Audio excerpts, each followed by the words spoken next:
I'm Alan Sepinwall. I'm a TV critic. I'm Kathryn VanArendonk. I'm also a TV critic. We are friends and neighbors, and we love to talk about TV together. And we are going to be talking about it with you. That's right. This is the TV is Good podcast. And every week, we're going to try to answer a simple question. Is the TV good? Today, we are going to be talking about the monumental, undeniable TV phenomenon, Love Island USA. It is an elaborate experiment in swimwear engineering, thinly disguised as a reality show. And many of you will have at least heard about it at this point. And I would not describe myself as a Love Island expert, but I am Love Island conversant. And the goal for today is to try to explain to Alan why this is a compelling piece of entertainment for lots of people, and including me, and why and what. If you are not familiar with Love Island, our hope is that you're going to come away from this conversation so that you can make it through this summer. And when people are like, the thing I watch is Love Island, you will be like, I haven't been following maybe, or I just started this season, but like, at least I understand something about what you are talking about. Do you know what I mean? The words that are coming out of their mouths will make sense to you. Yeah, and you will be able to nod politely and ask interesting questions, follow-up questions, rather than that thing where your eyes just glaze over and you dissociate for a while. Or is that just me? Am I the only one? Well, I mean, this is what we in the good old days used to refer to as service journalism. So you're welcome. Great. In addition to that, we will also be talking about a very different version of Love on an Island, the lost episode, The Constant, which is an hour of television which contains much less swimwear, but a similar ratio of people weeping while shouting about their feelings. So we contain multitudes here on TV is Good. That is right. Well, TV contains multitudes, and that's really what we're here to help with. Exactly. All right. So before we get to that, some housekeeping. First of all, as you're listening to this, we have released our first Patreon episode over at patreon.com/TVIsGoodPod. This is, as we mentioned last week, about The Suitcase, the arguably greatest episode of Mad Men. It is not a commentary. We'll be doing some of those later. It was really fun. If you are not a paid Patreon subscriber, we're going to be releasing a very short teaser of it so you can get a kind of a sense of what it is. And maybe if you can, you will consider supporting us. We love doing this. It's a lot of fun. It's also time and money and effort and everything. And so joining the Patreon not only gets you bonus material, but also just helps you support what it is that we're doing. So if you have the means, we would appreciate that. You're going to be shocked to discover that we ended up in several conversational cul-de-sac about bottle episodes and the Apple TV show Sugar, a show that I have relatively strong feelings about, despite not really liking the show that much. Maybe I have mixed feelings about Sugar. But we also spend quite a lot of time just really thinking about this fantastic and, for me, really formative episode in like how I think about what TV is and can be. It's also so good. If you have not seen The Suitcase lately, yeah. Oh boy, put that sucker on. Have a nice time. Exactly. Have a nice time. Yeah. Yes. So you can find that at patreon.com/TVIsGoodPod. That is where our Patreon is. And as Alan said, the Patreon is a way to get access to this and other bonus materials, but also it's like we got to pay our producer, Riley. Riley's so great and we really love them. And we can't do this if we can't pay Riley. So we appreciate everyone who's been helping us out in this area. So please. That's right. Mm-hmm. All right. Some stuff. We'll tease the next episode towards the end, but some things to look forward to over the next month. We'll be doing Widow's Bay, The Vampire Lestat, House of the Dragon. I may finally have my excuse to watch Taskmaster, which is a show I've heard wonderful things about forever and have just never been able to make the excuse. This could be it. There's only 2 seasons I have to catch up on, right, Kathryn? Yeah, that's correct. Two meager seasons of television. And Taskmaster is going to be something that, if we get it onto the schedule, please let us know if that's something that you guys would be interested in hearing about, of course, but also for me, it would be a really fun way to make an argument that I care about a lot, which is that it's incredible children's television, and it will also teach them how to swear, which is really a useful skill, I think. Finally, before we get to Love Island USA, a conversation I'm very much looking forward to, we have to talk about the single best program that has been on television for the last month, and that is the New York Knickerbockers, who are just stampeding their way to the NBA Finals. We're recording this on Wednesday, May 27th, so I don't know yet who the Knicks will be facing in the finals, but a lot of regular TV critic style TV watching has had to go by the wayside for me as I've watched Jalen Brunson and Karl Anthony Towns and company just be awesome and play the most beautiful basketball I've ever seen in my many decades of rooting for this misbegotten team. Kathryn, thoughts on Mikal Bridges? Okay, here's what I would really love for you. I don't follow sports almost at all, but I love when you get to close to the end of a season and everyone gets all excited about something, and then I'm like, cool, what's the narrative here? Like, catch me up, give me a recap of like, I'm so happy for the New Yorkers. Everyone seems to be so cheerful. I love the whole Zoran Mamdani retweeting Vivek Ramaswamy cheering for the Cavs. I'm in. I'm always excited about the event, but like give me some grappling hooks. All right, okay. You like narrative. Here is a friggin' narrative for you. The New York Knickerbockers, one of the original franchises of the NBA, were good and bad for most of the 20th century. The late 90s, they were really good. They made it to the NBA Finals twice. We get to the 21st century and things go to shit. They are the most embarrassing team in the NBA for 2 decades. Really, really bad. Stupid decision after stupid decision. And it just becomes like, why am I rooting for this team? I once sort of infamously, have you ever heard of Jeremy Lin? About 10 years ago, for about 2 weeks, he was the best basketball player on the planet, and they had what was called Linsanity. It was a phenomenon. Cool. Okay, the Knicks let him go as a free agent, and I was so upset. I created a Tumblr just to complain about this and declare that I was leaving my Knicks fandom forever. And that resolution lasted until the training camp of the following season because I have no willpower whatsoever. Knicks fans, we've been suffering. We've been the owner of the team is an embarrassment. There was just all sorts of terrible things, both on the court and behind the scenes. And then all of a sudden, in 2020, James Dolan, the terrible owner of the team, hired a new executive. And basically, it has been this massive turnaround. They signed a point guard. His name is Jalen Brunson, who everyone just assumed was a Nepo baby because his dad is a coach and briefly played for the Knicks in the 90s.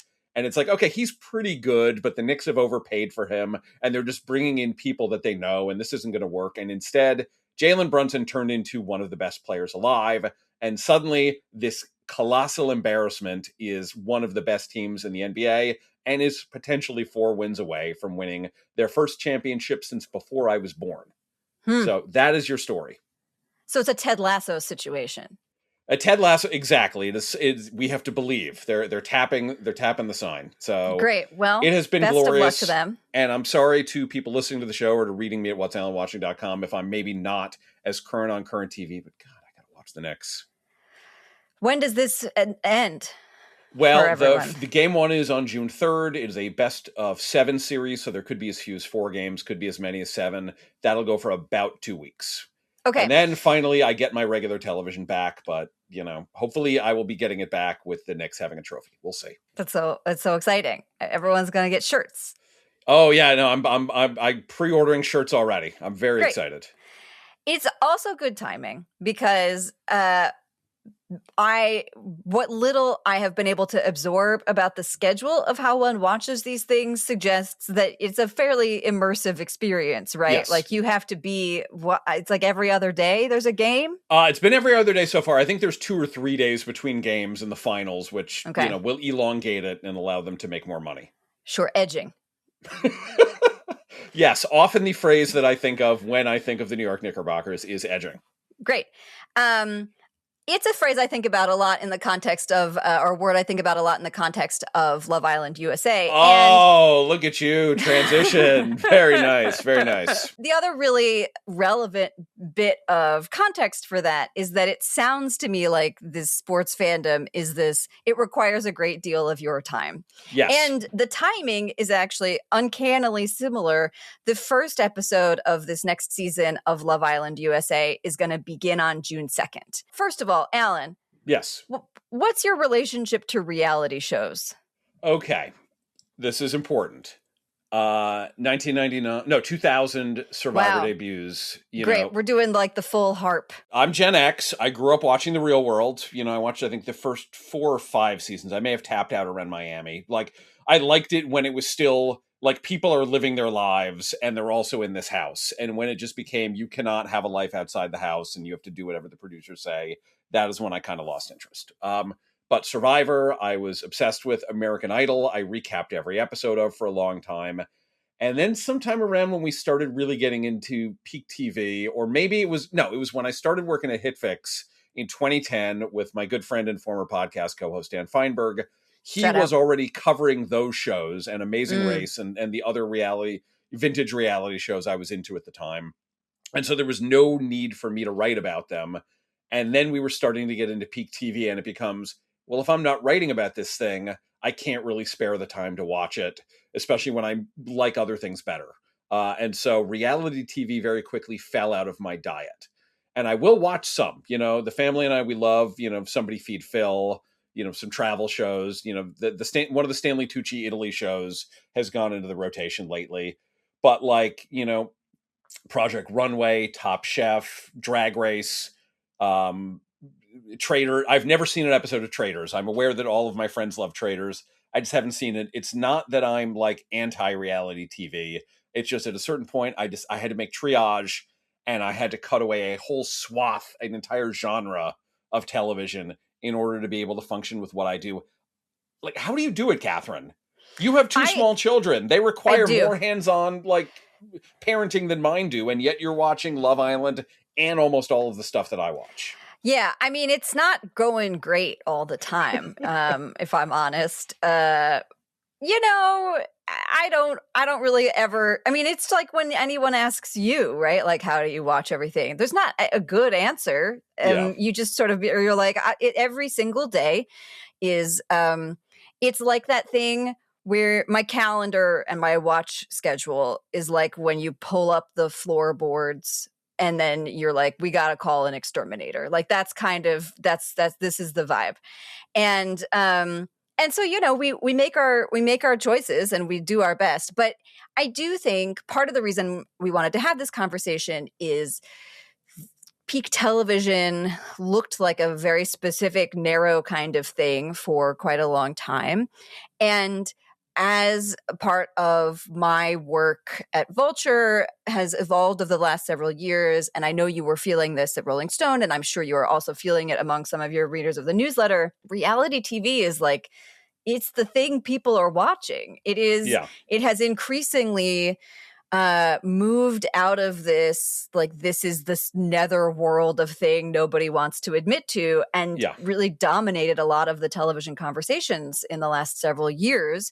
And I have mixed feelings about that because there are a number of ethical and sort of labor concerns that are associated with a lot of these shows. Not that that's not the case on, any kind of production, as we mentioned briefly in our Suitcase Patreon episode. Go sign up for that. But they are different, and they are, I think, more built into the nature of the thing in reality. Yeah, I mean, I remember like in sometime around 04, 05, maybe even earlier than that, I would be anywhere I go in terms of like at a party or, family get-togethers or whatever, people will talk to me about TV. And back then it was a lot of, when is this reality TV stuff going to go away? Mm-hmm. And obviously it hasn't. And some of those same people or same types of people now want to talk about Love Island or Traders or any of these shows. So I guess I appreciate the excuse to try to get back into it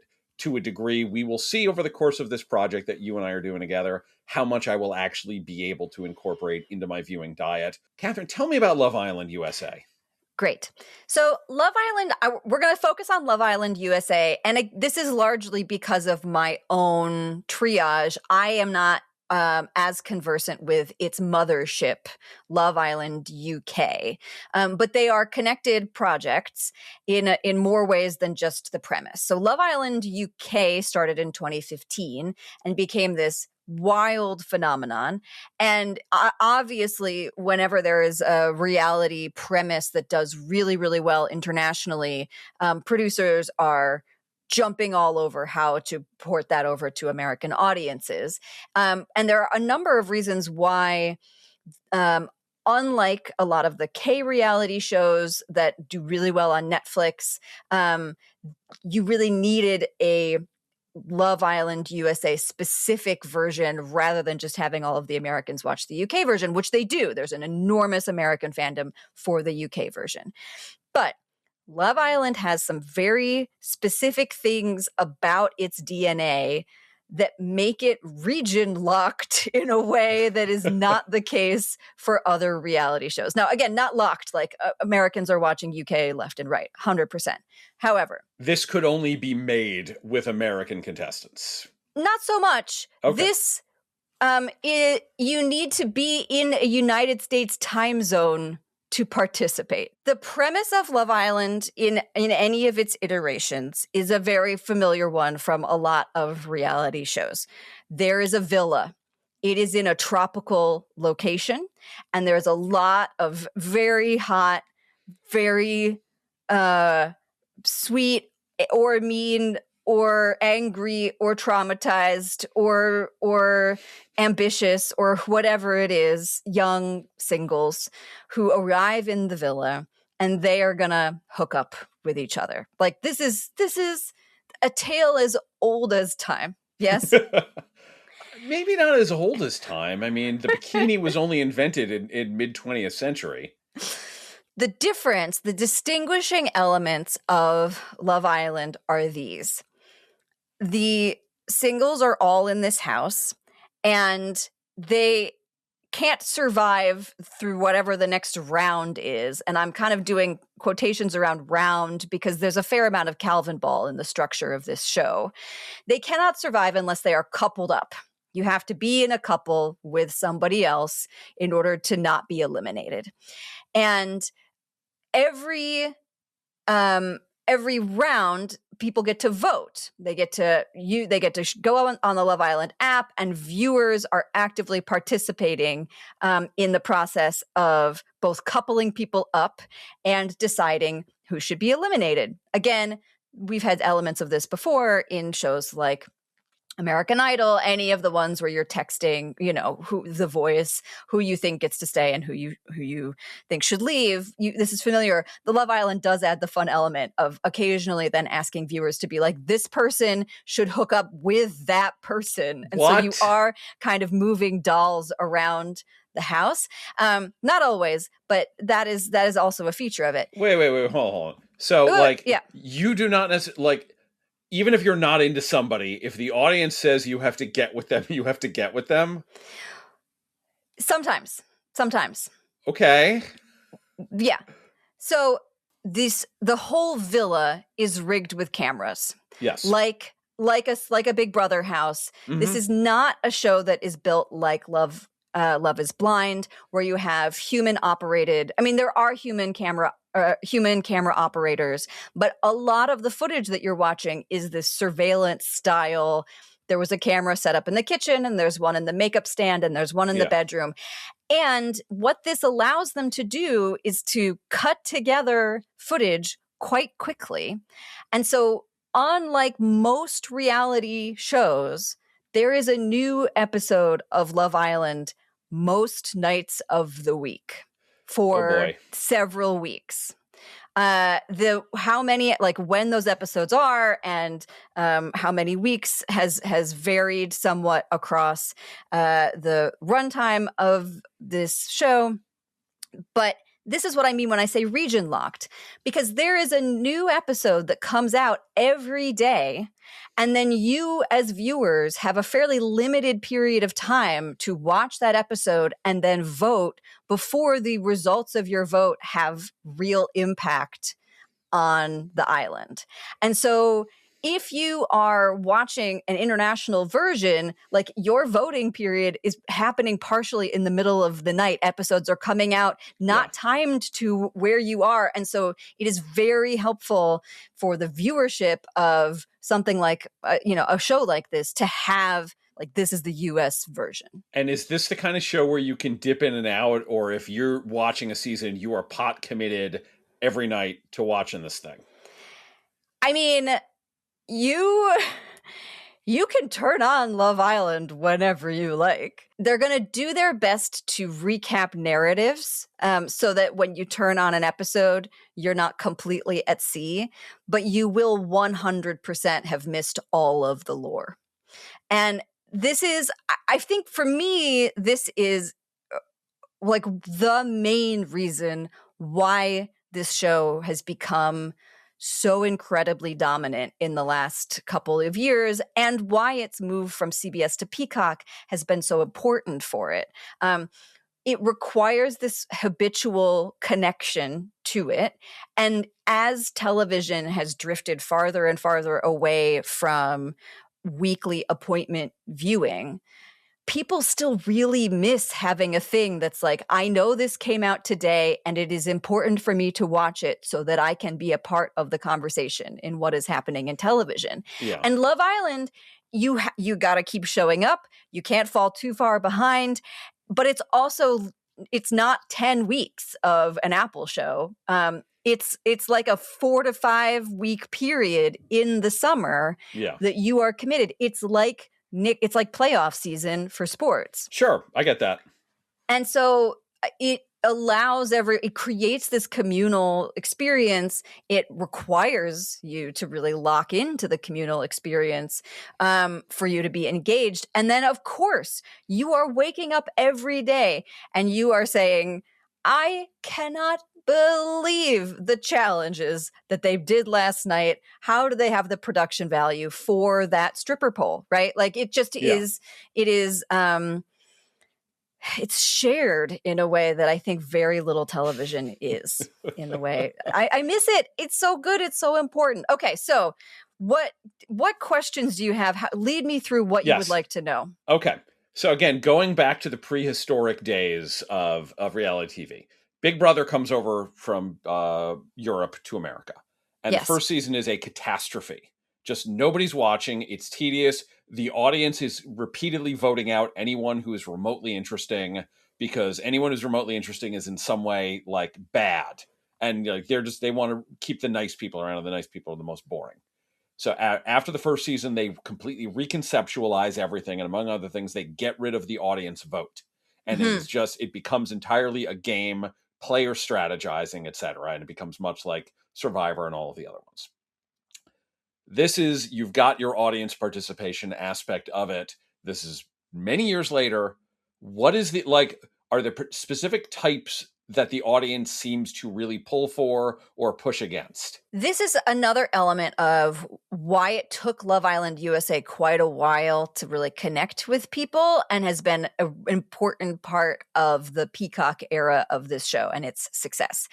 There was this well-documented American fandom for Love Island UK. And the assumption was at the beginning that you bring it over to the US and you put it on CBS every night, which nobody is going to CBS every night. They want to be able to watch it on a streaming platform, because if it's every night, I actually do really want to be able to decide if I'm starting at 8 or 8:30. Like my life does have to have some kind of flexibility around. Yeah, this whole idea of broadcast shows and linear cable shows that you can only watch the next morning on the affiliated streamer, that needs to go away. But the problem is the business model makes that hard to do. A mess, yes. So that was part of it. But I think there was this other assumption, which was people loved these Love Island UK dummies. They have a particular look and Britishness to them, a lot of really incredible regional British accents. People not from, these do not sound like Oxford, Cambridge graduates. They sound like they're from Manchester. They have, there's a lot of British regionalism that American audiences were enjoying. And I think the logic was you bring them over, you do a US version, and you're going to stock it with similar American regionalisms. You're going to have a guy from Boston, and you're going to have a guy from Alabama, and a guy from Texas, and a guy from the Midwest. And people are going to be like, look at that crazy Boston accent. Isn't it so funny that he talks like a surfer? No. Americans still wanted the Brits. This is one of the fascinating things about this experience. What? Yes. Part of why Love Island USA, the turnaround in it, is that they started casting some Brits. It's also Americans. Okay. It's also plenty of Americans. And they look and sound great and often do have the kind of like, he's got the deep Southern accent and she sounds like she's from Vermont or whatever. But there's also people from Australia and people from like deep Manchester in the UK. And there's a number of like theories about why this was necessary. Some of it being that the people who they were able to cast from the UK understood what they were signing up for in a way a lot of the Americans didn't. And so they showed up and were playing a game in a way that like I think a lot of the American contestants hadn't yet clocked that they needed to. So this then brings me to the next question, which is like gameplay. What defines a successful Love Island USA player? How do you get to the end? What are you sort of trying to do? As I said before, the structure of this show is a fair amount of Calvin Ball. There are, which is part of the appeal, right? Yes. Viewers got tired by the predictability of something like Project Runway. And when you have just a bunch of singles in a villa, producers can look at them and be like, you know what would be fun tomorrow? A water slide challenge. Like it is, they can create all kinds of different twists and turns. And that has made the gameplay obviously have to adapt. Technically, the goal is to be the couple who wins at the end. You have to be in a couple. Yes. And you then get the most votes from all of the viewers to say that you are the winners of this season. And it comes with a cash prize and fame and all of the associated reality TV cultural trappings. But the things that viewers are voting for have nothing to do with like how many challenges did you win, or did you find a certain number of immunity idols, or was there any kind of objective measure of how you got to the end? It is purely a popularity contest. Okay. And generally, do they go for like the nicer people, or do they go for the more colorful characters? The way the gameplay has evolved has forced the show and the participants in the show to adapt a really careful balancing act. So to give you a sense, the first episode, usually, you get, I can't remember, it's like 8 to 10-ish hot singles. Obviously, it's not an even number because you're going to have a lot. It's going to be 5 men and 4 women or whatever the case is.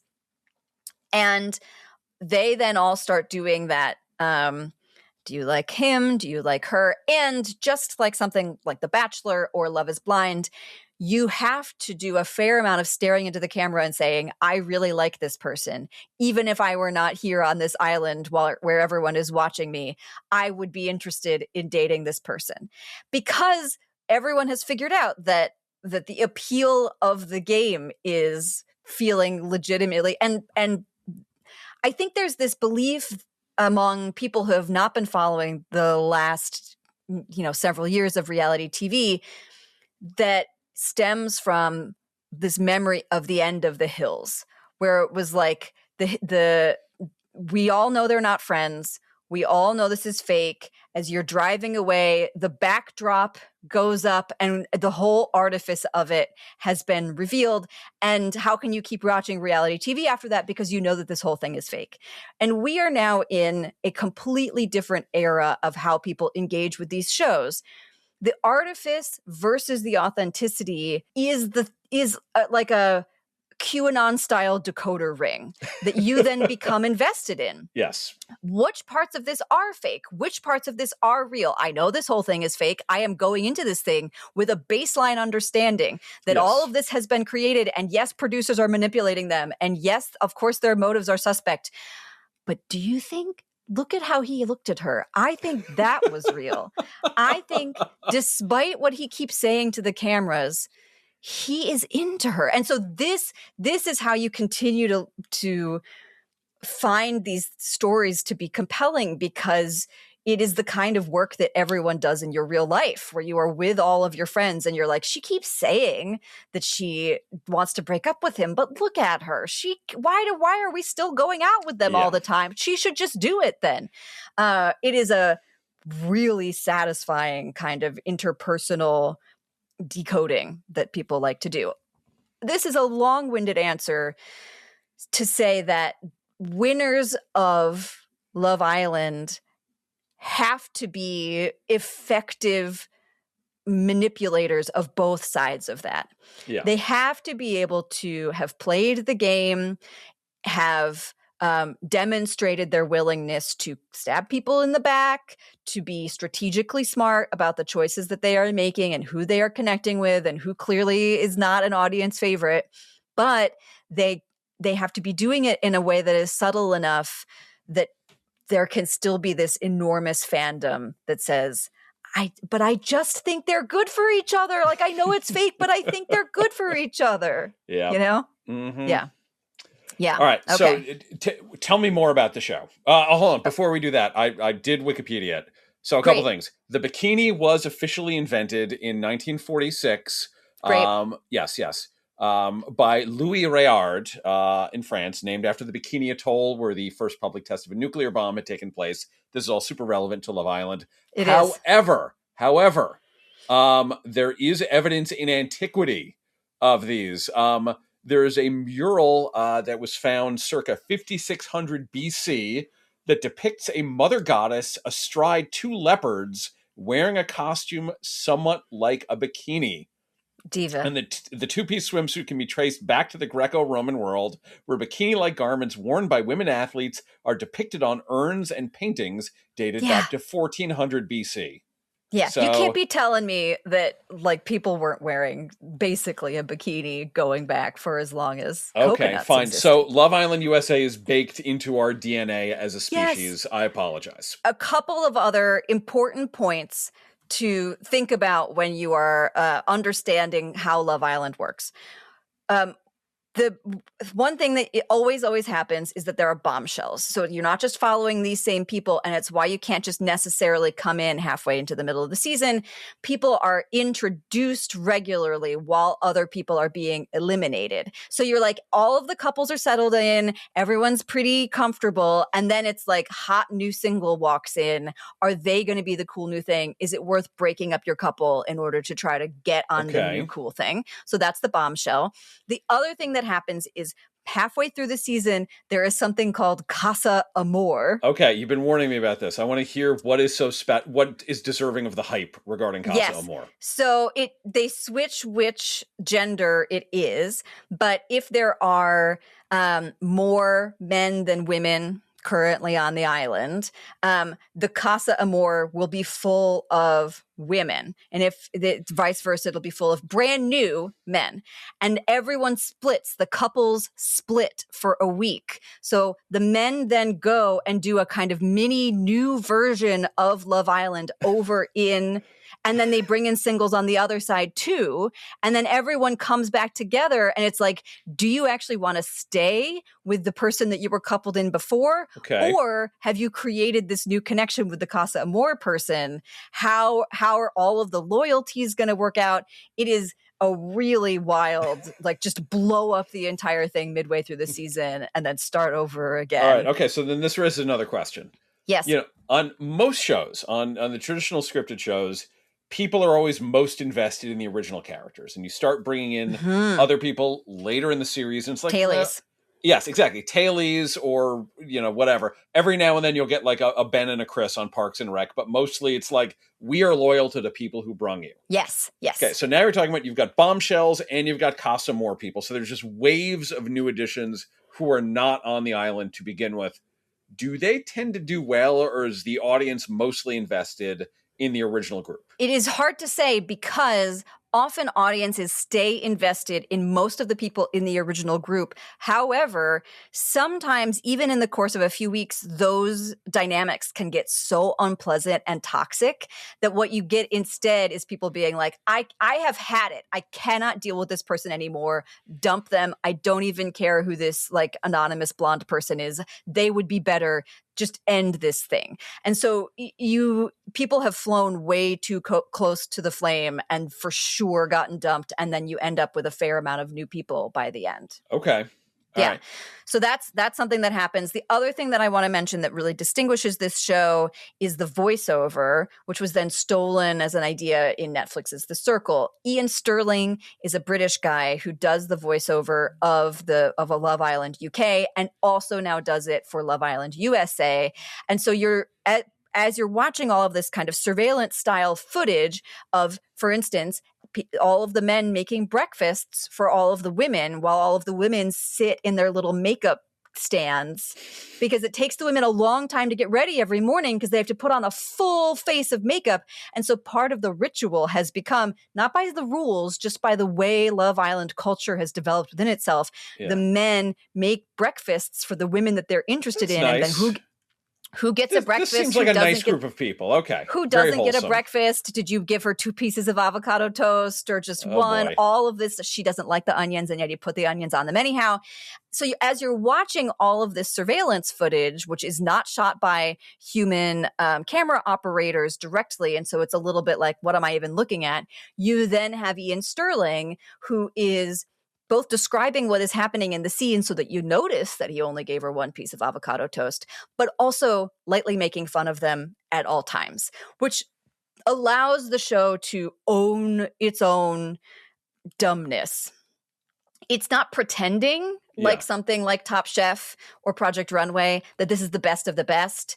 It is saying, look at these sweet himbos. Look at how much she is crying. She's only known him for 3 days. And so you then, as the audience, can still have this emotional investment in these people without the cognitive dissonance of these people. I mean, what is even happening here? I cannot respect myself for watching this. Like it lampshades it at all times, which is part of what what has made the DNA so successful, I think. All right. So then the last question I have is, you've known me a long time. You know sort of what my tastes are and what they aren't.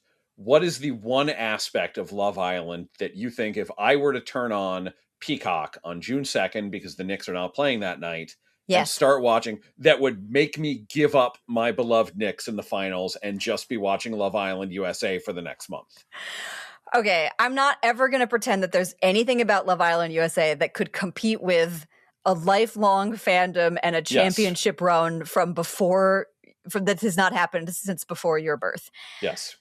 I do think that Love Island USA has to lead with sweetness, because you have to be invested in these people. There will always be toxic ones. There will always be turds in the pool. Yeah. But you have to have a certain amount of baseline. These are adorable people who say silly things to each other. Yes. And I think the ability to get invested in not cruelty is actually what is going to be the most compelling hook for you. Okay. That sounds good. All right. I can't promise anything, but it's June 2nd. I'm going to find some clips and just send you, like, look how silly this is. I have faith in myself to at least pique your curiosity. Okay, so we talked about Love Island. Now we're going to talk about Love on an Island with the classic Lost episode, The Constant, the 5th episode of season 4 of one of the most acclaimed, but also one of the most polarizing television programs of the 21st century. So this is midway through season 4. This is the season where you're finding out that some of the people on the island made it back to the mainland. And so instead of getting flashbacks, you're now getting flash forwards to what happened with the Oceanic Six. This episode has nothing to do with that. The main thing that is happening here is there's a ship with a bunch of like researchers and pirates and other people with fuzzy motivations that the show never entirely untangles, has arrived on the island. Daniel Faraday is a physicist. Miles Strom is a medium. There's Charlotte. I forget what her deal is. Frank Lapidus is a pilot who Sawyer calls Chesty LaRue. And now whenever I see Jeff Fahey on the show, I go, hey, it's Chesty LaRue. Mm-hmm. So there's this new group of people. Bombshells, if you will. Yes, they're the bombshells. Saeed wants to go to the boat and find out what's going on. And Desmond insists on going with him because at first they thought that the boat belonged to Desmond's longtime lover, Penny. And then famously, Charlie dies while writing on his hand, not Penny's boat. Exactly. So Desmond wants to find out what's going on. They get in the helicopter, and then all of a sudden, Desmond is flashing back. He's traveling back in time to his life in the 90s as a member of, I think, the Royal Scots Guards, and he's going back and forth, and it turns out that this is a thing that happens to some people from this boat's crew as they go back and forth because of the weird timey-wimey properties of the island. And another one, played by Oscar winner Fisher Stevens, dies as a result of this. Desmond is going to die too unless he can somehow get a hold of his emotional constant, which is Penny, which means he has to get a hold of Penny's phone number. So that is the setup of the episode, The Constant. And for anyone who's completely at sea, Lost was a television show. Oh my God, what am I even doing here? Okay. Do you want to start over or should we just go from here? No. I think it's funnier this way. Just great. Lost is a TV show. Lost is a TV show. A plane crashes on an island. Weird shit is happening on this island. There's a polar bear on this island. There's like a frozen wheel. There's all of these people on the island. And for whatever reason, our main character is Jack Shepherd, who could not possibly show less interest in the weird shit happening on the island. But there's this colorful group of characters, one of whom is Desmond David Hume, who in the previous season of the show kept getting flash forwards, like he was getting prophetic visions of the future. These have now stopped, and somehow now he is traveling back in time. Crazy stuff is happening on this show. Kathryn, first of all, is The Constant the most beloved episode of Lost? I mean, mine, of course, is the Nikki Paolo episode. Sure. That's you gotta roll how you roll. It is probably the easiest one to point to as why this show was incredible. I think there are a ton of different moments, particularly early in the first season, where the appeal was that it would keep pulling the rug out and you would go like, wait, this is the show I'm watching. This is the show I'm watching. And, you get that early, like episode 3 walkabout twist. You get all these different, incredible discoveries, the season 1 finale where you get the whole Hatch thing that is introduced into this show. So I think there are, depending on what you liked about Lost, there are probably different answers to that question that would all make sense to me. I think this is the episode that best lives in the pocket of all of the different things that work about this show, where you are combining surprise, where you are truly like, wait, this is what this show is still about, and its ability to keep doing that in season 4 is remarkable. It is for necessarily because of its DNA is the kind of show that had to do what I think Damon Lindelof at the time called tap dancing. Yes. Where you are in this, like, what I want to give you is answers, but I can't give you answers. And so we are stuck in this need to make it seem like we are moving forward, but actually we are standing still. And The Constant is able to not actually move so far forward, except you are really finding out interesting pieces of information at the same time. Yeah. Answers without answers. One of maybe the best examples of the show's ability to do that. And then, of course, the only reason you are still watching this show 4 seasons in is because you care about who these people are and you care about what their feelings are. And there is no episode of Lost that does that better than this one. And it's funny because, again, getting back to our discussion before about how people invest most in the original characters, Desmond is not introduced until the start of season 2. He's not a regular until season 3. Penny is an infrequent presence on the show, mostly appears in Desmond flashbacks prior to this.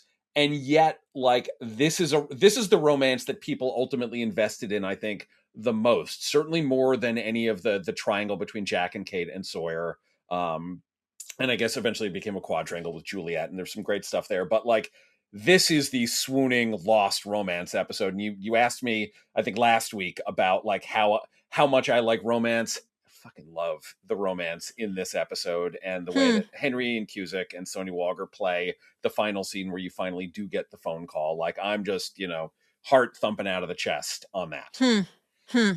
Yeah. So I wonder if you could talk about, like, this is another one where I was certainly watching and following Yes. TV stuff and reading your recaps and reading what everyone was writing about, but I was not a professional TV critic at the time. Yes. What do you remember when this episode came out? Like, what the general were you watching it live? Did you have a screener? Do you remember I think we occasionally got screeners, but, like, with network shows, especially back then, you were not getting every episode in advance. So this was the days I would just stay up and write about it. And this was when my first kid was very young, so I don't know what the hell I was doing, but yeah, so I stayed up and I wrote about it and I raved about it. And I remember, like, the comments at the time, people were very, very into this one.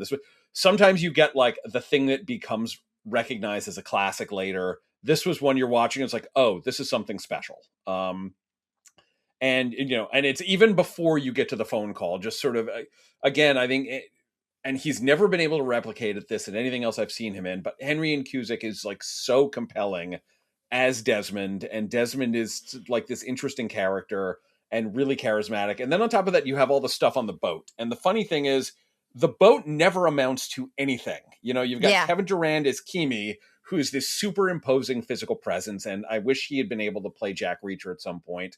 But, like, Kimi is nothing. Charlotte, among the group that comes to the island, is really nothing. They don't know what to do with her. There's just a lot of characters that the show would introduce, played by these really interesting actors, and they would go nowhere. And, there's a lot of talk on the boat about the captain. The captain is nothing. And yet, like, the core ideas, the core emotions, the way that the show is able to use the past to inform the present is still really effective. And this is maybe the most direct version of that, because you're having him literally, especially at the beginning, there is no time gap between when he goes to the present and the past. He's always returning to the exact same moment. And so you're seeing, like, he's saying a sentence in one reality, then he's finishing it in the other, and he's finishing in the other, like, 2 seconds after, like, young Faraday is seeing him at Oxford.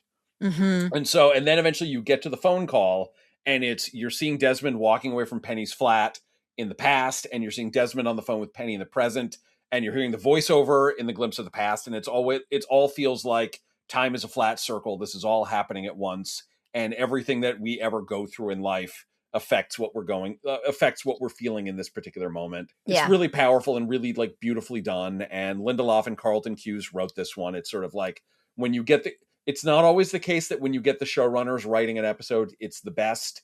This is one of those. I think it is also, the show gets stuck in all of these places that are so arcane, where you're like, it's the polar bear, and it's the hatch, and it's the Dharma Initiative, and it is very difficult to keep track of, and purposely on their part, which of these things are important, which of them are ultimately going to be red herrings, or are even going to be red herrings by, like, the next episode. Does the captain ever actually amount to anything? I do not know. I can't tell what size any of these clues are. Yes. And so it's really, really satisfying to have an episode where the answer is, it matters that you love someone. Yes. and that they love you, and that whatever else is happening, as this show has been jumping back and forth in time from the first episode, what matters is the thing you, the audience, also keep noticing and caring about, which is what things stay the same. This person was this to them when they were before the island, and it still has the meaning for them afterward. The emotional logic tracks, even if nothing to do with the boat or the outrigger or the hatch or any of it else does. John Locke, like island badass survivalist, is the same emotional person that he is whenever we see him back in the real world. He's just more physically capable now, but he's still like aggrieved and resentful and, self-doubting. So that's true. And it's please. Well, I was just going to say, I think the other thing that those flashbacks, part of why they were so appealing, particularly in the first season when they still felt quite novel, is that they are demonstrations of context, right? This kind of person in this situation has this kind of meaning. And then when you put them in this totally different context where they are among strangers on this island, all of those personality traits suddenly have use or suddenly mean nothing, or they develop all these different ways of interacting with the people around them. And that is really, I think, appealing as a story for like people to follow, because we often feel so and are legitimately so impacted by the contexts around us. And so there's something like, if I were in this other, what would it be like if I were on Love Island or if I were on Survivor? Would my personality do this or would it do that? And a lot of fiction is the ability to imagine those kinds of things. And this one argues, the context matters so much, but also there are some things that are always going to stay the same, that are always going to be who these people are.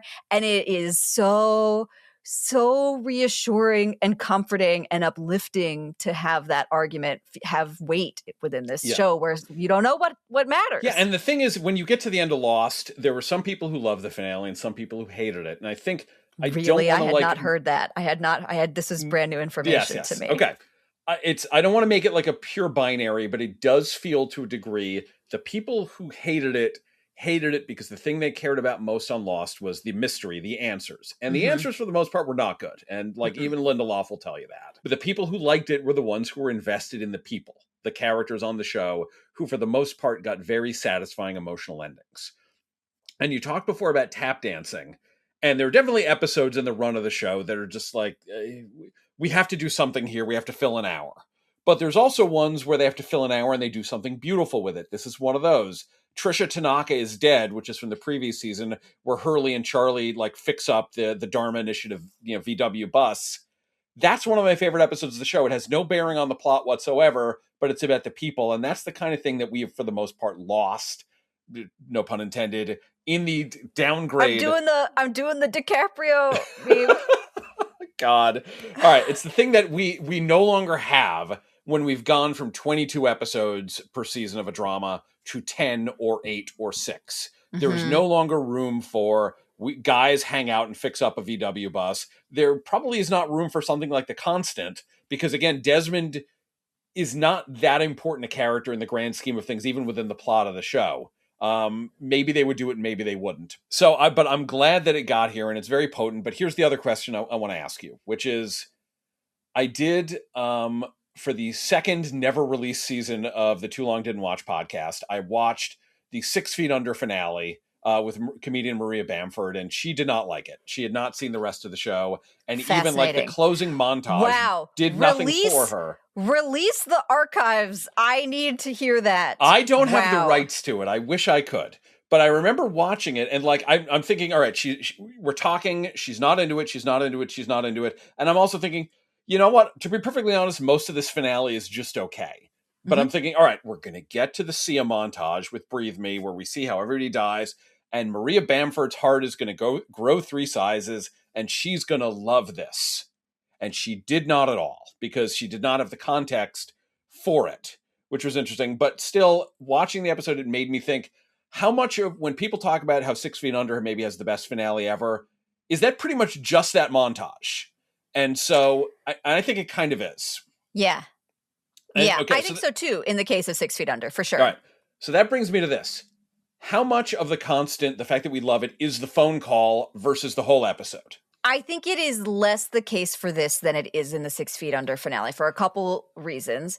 The first one is that unlike the 6 Feet Under finale, you can kind of, where you can take that montage and you're like, you can watch it in a vacuum by itself, essentially.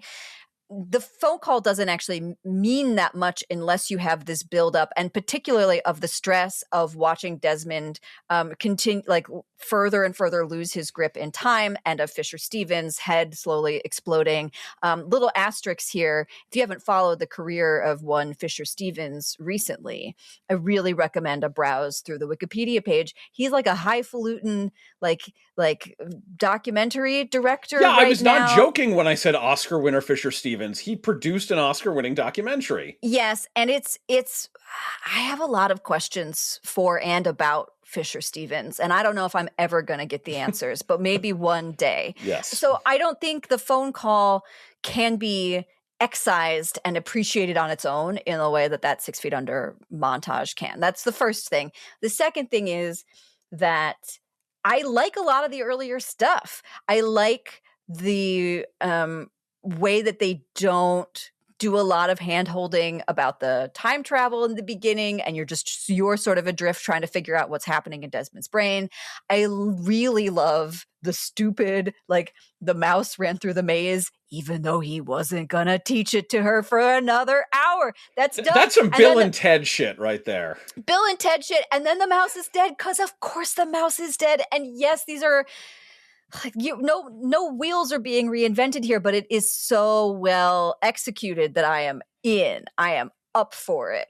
I occasionally in this episode, as I was revisiting it, it really was, I have not watched it in quite a long time, and it was like, wow, that guy, what is that guy? Did that ever? No idea. Not important. Okay. I mean, I think even the last bit when you cut to Daniel on the island writing in his, seeing the page in his journal, like, if I ever get into trouble, Desmond will be my constant. Yeah. I don't think that was actually a thing, but again, it's been a long time, because I know what ultimately happens to Daniel, and it is not tied to Desmond. Yeah, so. I could not remember that either, but I do love a scribbly mania notebook. I think that's a fun prop in most contexts. How many of them do you own? Oh my God, I can probably pull some out. Right, look, I have a scribbly mania notebook right here. I knew you would. Yep. That's right. Wow, to be read so thoroughly. Again, we've known each other for a minute. For a minute, yes. Okay, so I mean, what do you feel like, you looking back at this? Does it feel like when we watched The Suitcase, or does it feel like it's a little more tied to the rest of the show? Or I mean, The Suitcase is tied to the rest of the show. I don't, like you said at the beginning of this, like, if you've never seen The Suitcase, watch The Suitcase. And my reaction was, no. If you've never watched The Suitcase, watch Mad Men. Like, watch all of Mad Men, because obviously you will get to appreciate, like, the acting clinic that John Hamm and Elizabeth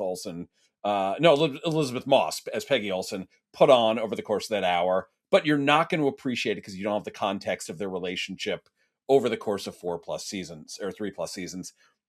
So I think you should go back and watch Mad Men. This definitely made me feel nostalgic for Lost. The problem with Lost is it's a lot of episodes, some of which are great, some of which are not. And so maybe at some point it will make me want to go back and pick and choose through some of the highlights. I don't know. But this made me very happy. And I think it frankly works more as a self-contained thing than The Suitcase does, because the Desmond-Penny relationship was a much more minor aspect of the show. And all you really need to get is, like, he screwed it up with her. She's the love of his life. And then Sonya Walger, when she turns up, like, she sells the rest of it. Yeah, she's so great in this episode. So great. Yeah. Oh, God. Thank you. Thank you for wanting to talk about Love Island so I would have the excuse to do this. Yeah, I mean, it's still a toss-up, as to which show is the greater TV accomplishment. But there's a lot of opinions out there floating. I will have to do some research and get back to you. All right, Kathryn, I ask you this every week. Was the TV good? Yeah, I think the TV was good. And I think the TV, fingers crossed, is going to continue to be good in the month of June with Love Island USA and presumably your beloved Knicks. Go New York, go New York, go. Next week, we will be talking about The Vampire Lestat, formerly known as Interview with the Vampire, which is returning to AMC. And we will be pairing that with another vampire show discussion, Buffy the Vampire Slayer, the season 2 two-parter, Surprise and Innocence. Which I was not allowed to watch when it was on at the time, even though I really wanted to. And so I get to continue my role of being able to be like, haha, now it's my job. Okay, I'm very happy for you. I have some spite behind my career as well, and we'll dig into all of that next week.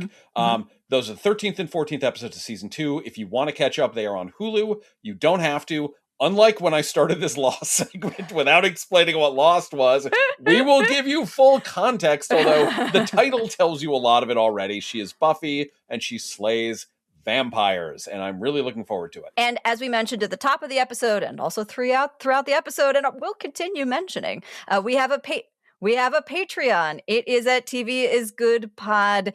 We have this episode about the suitcase. We also have a little snippet of a piece of relevant TV coverage about the Hex finale that may be of interest to you. And we'll be dropping that later this week. So if you're a Patreon subscriber, you will get that one. But generally, the Patreon for now will be once a month. Yes, that is right. Okay, please remember to rate, review, and subscribe. Also, you can join the Patreon for free and at least be notified of when new episodes come out. And so that's another really good way just to stay connected to the show, even if, which we completely understand, you are not at a place where you are able to support us with cold, hard American or, frankly, international cash. Yes. We appreciate it partly because it helps us beat the algorithm. And we hate the algorithm, but you know what we love? TV. We need to give our thanks to Joe Kennedy for our theme music, Kate Bergener for our artwork, and Riley Routh, our editor, for editing. Thank you for listening.